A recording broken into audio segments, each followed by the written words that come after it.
It's not without historical irony that the US Congress is about to vote on whether or not to authorize airstrikes against Syria on the 40th anniversary of the Yom Kippur War, when Syria, Egypt and Israel were locked in combat and that tank was destroyed. Now people across the region are fearful of what this latest round of conflict is going to bring them.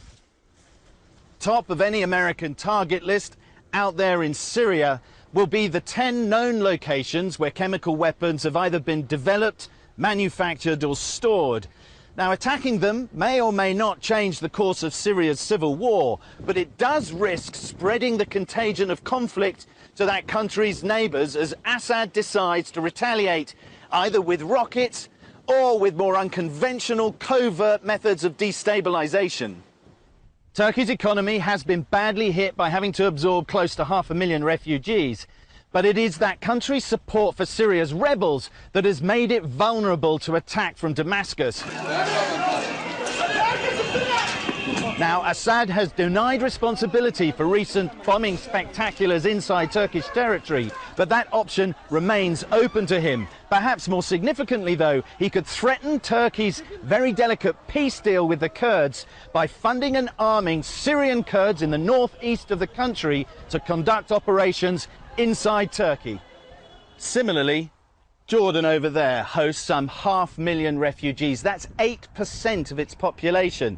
Now, Jordanians fear the destabilising effects of refugees because it was a Palestinian refugee who murdered King Abdullah I.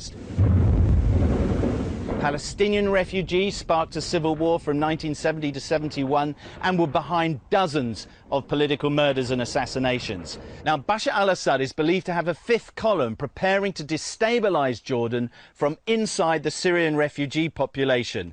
And remember, Jordan is a country that has supported the rebels. It is American special forces operating there who've been helping to train rebels inside Syria. But it's here on the border between Israel and the Lebanon where Assad could really set the region aflame. And this is because Hezbollah, which is backed by Syria and Iran, has some 40,000 rockets aimed at the Jewish state, some of those capable of reaching Tel Aviv. And Hezbollah has already promised to retaliate if the Americans hit Syria with airstrikes.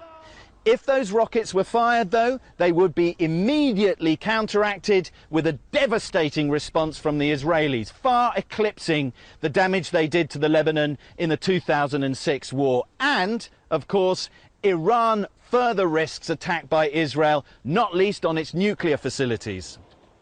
Through bitter experience, the people in this region fear a doomsday vision that combines all of the worst-case scenarios. But if there is a regional conflagration, they also know that its flames will lick deep into the west through terrorism. Sam Kiley, Sky News on the Golan Heights.